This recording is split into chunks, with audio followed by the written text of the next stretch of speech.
شباب انا ما انشر بس الشغله اللي تحير. هاي الدراجه فراشه كانت عند مصلح تقريبا اسبوعين او 3 حسب راعيها. يقول جبتها من عند ما صاع الدهن.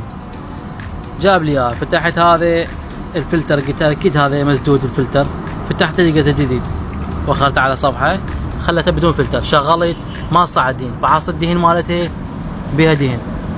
فتحت هذا الصره من جوا، فتحته لقيت ما بيها فلتر. رجع عدلت لها دهن، شدت الفلتر، شغلته هم ما صاع الدهن. ها شلون سالفه؟ فتحت الاويل بام، قلت خاف عاطل. فتحت من الماكينه تفصيل، شديته الها. قلت بعد هسه اويل بام بعد الشغله صارت بلاديه، شغلتها هم ما صاع الدهن.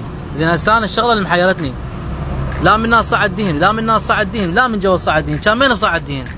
شباب اللي يعرف السبب خليه يقول لي ليش ما صاع الدهن؟ ليش ما صاع الدهن؟ تحياتي لكم.